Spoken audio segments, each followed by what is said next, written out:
The KTM Duke 390 is a revolutionary bike for our Indian market for so many different varied reasons. Generations of motorcyclists will refer to this bike as the one that changed the scenario in year 2013 by pushing the performance envelope to boundaries where no other manufacturer had ever been before. Well, you see, that's not the only reason why this bike is stunning. This bike is made in India for the rest of the world, for these other 76 countries that KTM caters to. When KTM's quality and fun philosophy is merged with Bajaj's powerhouse production capacities and their scale of economies, you stand to get a world-class product at a price that will literally bring tears of joy to your eyes. That is, however, not the real reason why you want to buy this bike. The reason you will is because of this.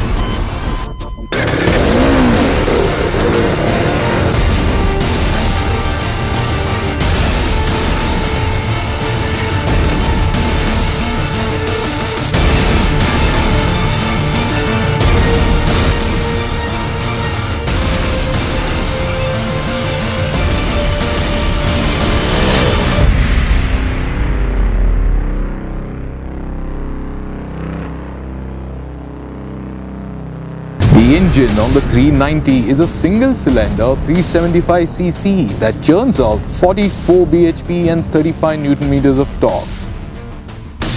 But then the engine weighs just 36 kgs and the rest of the bike roughly weighs another 103 kilos. So the entire motorcycle weighs just 139 kgs dry. That gives it a power-to-weight ratio almost reminiscent of the 2012 Aston Martin Vantage V12. All this put together means then that riding this bike is like riding a raging bull. That means you need to know exactly what you're doing when you're riding this bike. The rule of thumb when you're riding big capacity motorcycles is that you have to treat them with respect, the same way you have to respect the rules of the road. And that's exactly why the KTM Duke 390 is going to be a pain in the ass, because it's so devastatingly simple to do warp speeds on this bike. And it does it so deceptively that you have no idea how fast you're going until you actually look down at the speedo.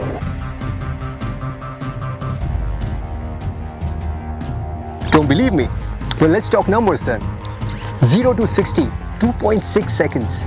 0 to 100, 5.5 seconds. The second gear itself will take you to 81 kilometers an hour.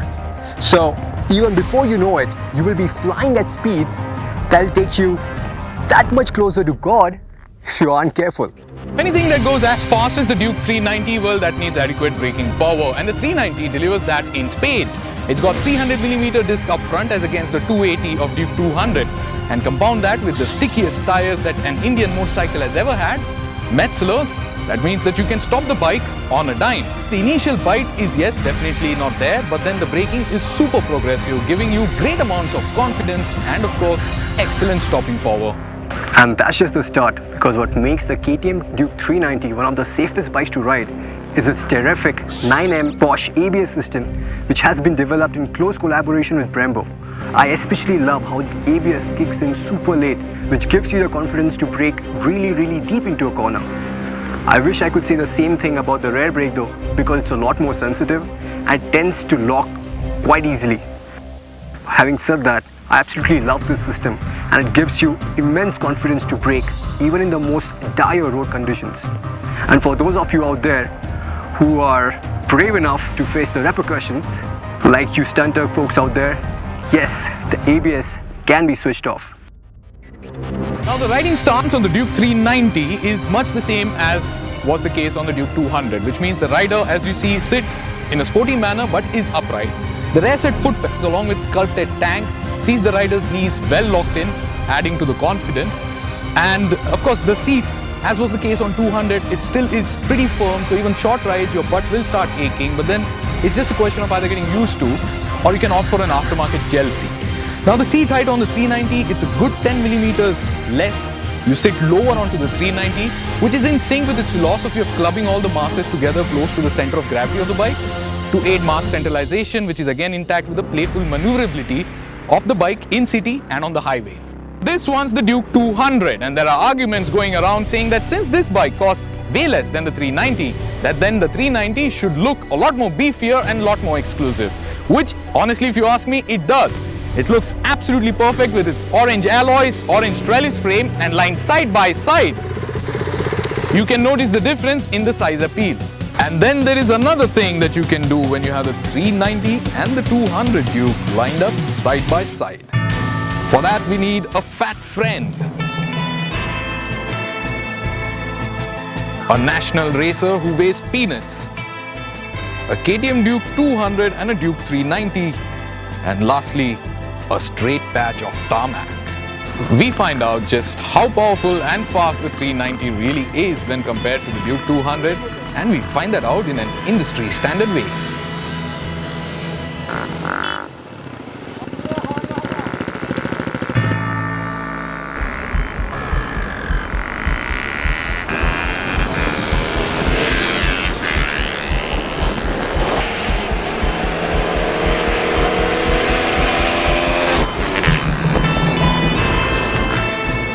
And the national racer loses to the fat friend.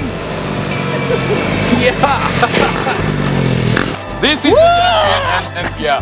Oh, you lost.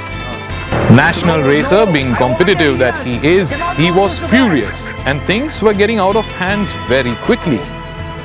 And just when we thought that things would get uglier, an uninvited guest turned up at our event to spoil the party. What's up, boys? Equipped with the courage gotten from the victory, our biscuit man more than stepped up to the challenge. Well, good day to you too.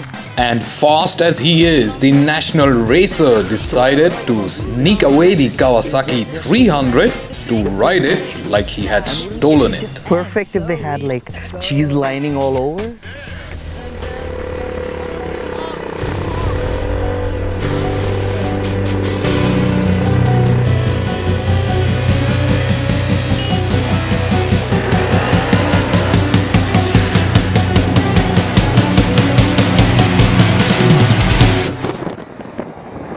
The short first and the second gears see you accelerating hard on the bike, while the taller gears 3 to 6 allow you to putter around in the city with ease and also cruise on the highway without having to make a lot of gear changes.